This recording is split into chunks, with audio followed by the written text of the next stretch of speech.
Hi, readers. I'm Zandra Robinson Burns, writer, the protagonist of Heroine Training, and Passion Planner Ambassador.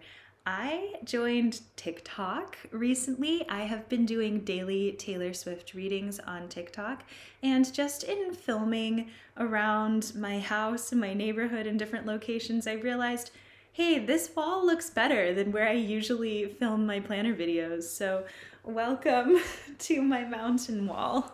So if you do want to find those Taylor Swift readings, I post them here on YouTube as well as shorts and have other little TikToky videos at Heroine Training on TikTok. So yeah, that's where I am. But today I am talking about my passion planner.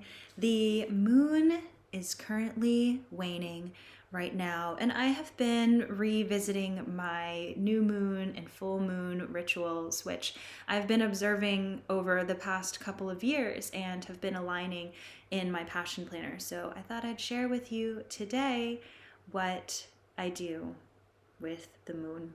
I'll show you in Passion Planner how this is set up. So you have this is what a monthly layout looks like, and that's a calendar, obviously, but there's also this space for personal and work projects.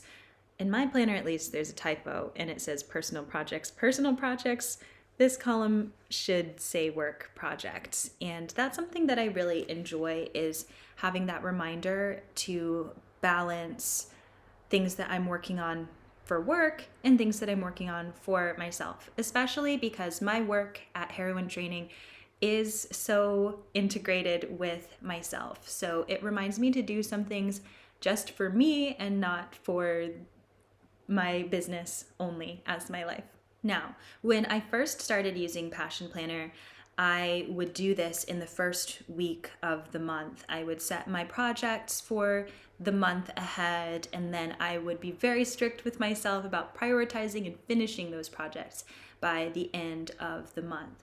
But since I have learned more about witchcraft, I have changed up how I do that. So at the new moon, I will do a ritual where I do meditation, take some time for myself, journal afterwards, and then do a brainstorm about what kinds of projects I want to be focusing on for the upcoming moon cycle. And I will give myself until the first quarter moon to finalize those projects. So I let myself do some tweaks, try things out in that first quarter moon phase. And then at the first quarter moon is when I really commit to, okay, this is what I've set. I'm going to stick with that plan. I'll show you, I even have stickers. So that's the new moon at the end of this month, and then the first quarter moon and the full moon there, so that I have that visual very clearly illustrated in my planner. And then for the full moon, what I do is I do my reflection, which you can also find in your passion planner. At the end of each month, there is this monthly reflection. And what I have been doing for a long time now is, rather than do a monthly reflection all in one go, I do a couple of lines each week so that I can really remember the full picture of that month. And then on the full moon, or just after the full moon, I'll go back and reread all of the things that I've put down each month or each week, and will summarize based on what I learned. So here's an example. I'll just use a different color pen, and I'll note something at the top to remind me of where I was or what music I was listening to when I was doing that reflection, to just create that fuller memory of that time.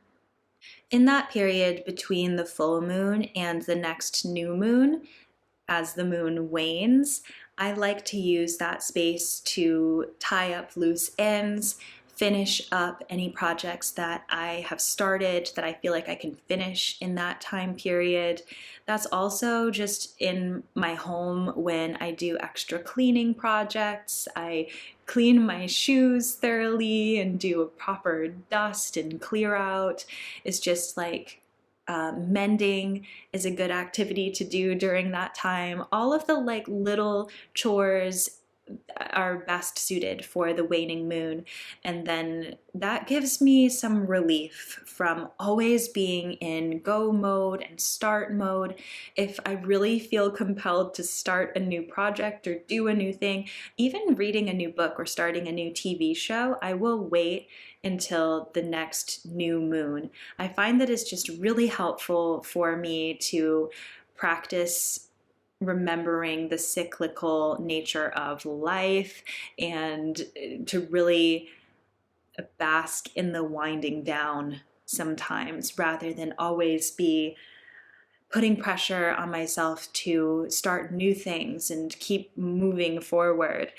It's so important to rest. And even if you're kind of a busybody like me, that rest can mean mending and ironing.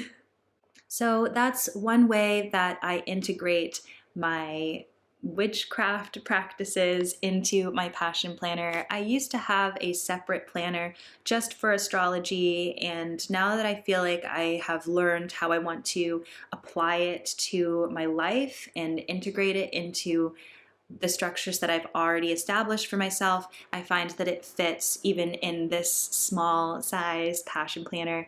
And I just did another video on comparing the different sizes of passion planner. So if you're interested in seeing that, there's that video as well. So you can set up your own systems for organizing your schedule and your passions in your own passion planner, and use my code Zandra2 at checkout for a discount on whichever planner that you choose.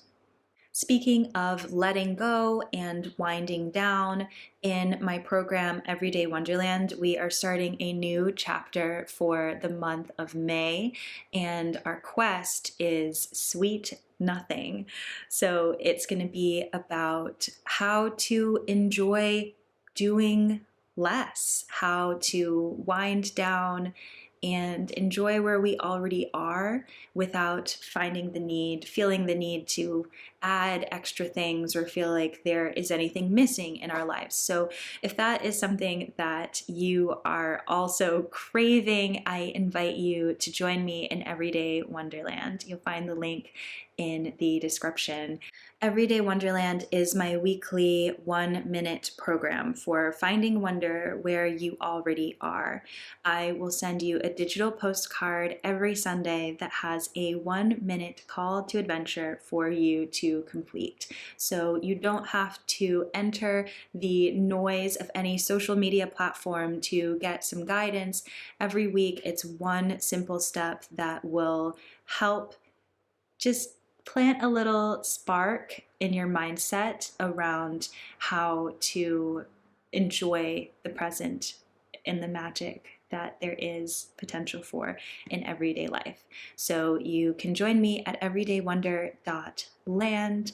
Here in the first week of May is the best time to join because we'll be starting afresh. But when you join, you can also find a backlog of postcards and adventures of the days of yesteryear. There's a whole back catalog of adventures you'll find on Patreon through Everyday Wonderland. So you can go to everydaywonder.land to continue your quest. And until the next chapter, I wish you a happy moon and happy planning. Bye.